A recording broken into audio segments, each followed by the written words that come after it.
Serangan ke Kasat Dudung terbongkar, simak analisis Direktur LKAB. Jenderal Dudung Abdurrahman sedang ramai dibicarakan. Kepala Staf Angkatan Darat ini mengatakan, Tuhan kita bukan orang Arab. Ucapan yang akurat itu langsung disambut dengan beragam komentar negatif.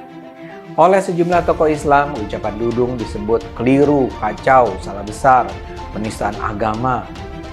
Buat saya sih, lagi-lagi ini semua menunjukkan ada persoalan serius dalam kemampuan berlogika para panutan umat Islam di Indonesia. Kalau melihat profil Jenderal Dudung Abdurrahman, KSAD, rasanya kita semua harus lega.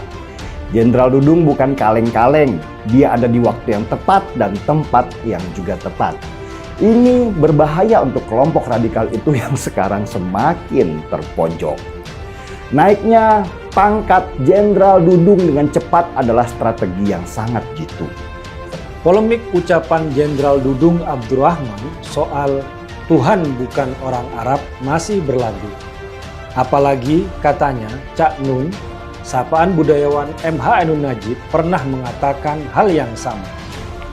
Saya pun yakin kita juga sangat akrab dengan ungkapan itu, yang merupakan ungkapan keheranan dan mempertanyakan kenapa harus berdoa dengan bahasa Arab. Ini menurut saya seperti yang sering saya ulang, memang ada intensi atau niat untuk menyerang Jenderal Dudung. Karena seperti yang saya sampaikan bahwa Jenderal Dudung ini adalah musuh bersama kelompok pendukungnya Rizik Syihab. Direktur Eksekutif Lembaga Kajian Anak Bangsa atau LKAB Rudy S. Kamri menyoroti polemik pelaporan Kasat Dudung Abdurrahman ke Pusat Polisi Militer Angkatan Darat atau Puspamat. Menurut Rudy, laporan terkait dugaan penodaan agama yang menyerang Kasat Dudung perlu diperhatikan baik-baik, sebab lembaga Islam terbesar di Indonesia pun tidak bereaksi terkait ucapan Jenderal Dudung Abdurrahman. Saya lihat ada intensi atau niat untuk menyerang Jenderal Dudung karena misi balas dendam. PBNU dan lembaga Islam besar lainnya tidak mempermasalahkan ucapan Dudung, ujar Rudy kepada JNPI.co Kamis 10 Februari. Rudy menjelaskan serangan kepada Kasat Dudung diduga keras berasal dari kelompok loyalis Habib Rizik Syihab atau HRS. Menurutnya hal itu sangat mungkin terjadi lantaran kebencian yang bersulut sekian lama antara pendukung HRS dengan Jenderal Dudung Abdurrahman. Jenderal Dudung ini ialah musuh bersama kelompok pendukung Rizik Syihab. Jadi kemarahan mereka kepada Dudung berlanjut hingga sekarang, jelas ya. Selain itu, Rudy pun menganggap sikap Jenderal Dudung cukup elegan dalam menghadapi desakan dari luar tersebut. Menurut Rudy, Jenderal Dudung memperlihatkan sikap pemimpin yang tidak gentar terhadap serangan dari manapun, termasuk dari kelompok intoleran.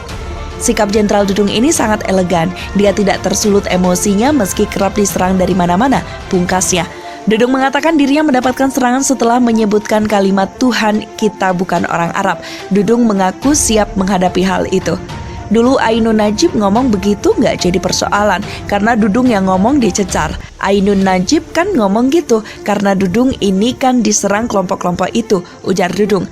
Kelompok itu kecil sebetulnya, tapi nyaring bunyinya. Kita hadapi di Jakarta, nggak ada juga yang berani. Tidak serta-merta, saya hanya turunkan baliho, tetapi keselamatan bangsa ini tetap harus kita jaga. Bangsa ini tidak semudah membalikan telapak tangan untuk menjadikan merdeka, tetapi dengan kucuran darah dan air mata, tambahnya. Sebelumnya, Koalisi Ulama, Habaib, dan Pengacara Anti Penodaan Agama atau KUHAP APA melaporkan Kasat Jenderal Dudung Abdurrahman terkait pernyataan Tuhan kita bukan orang Arab. Laporan itu disampaikan Koalisi Ulama, Habaib, dan Pengacara Anti Penodaan Agama ke Pusat Polisi Militer TNI AD atau Puspamat TNI.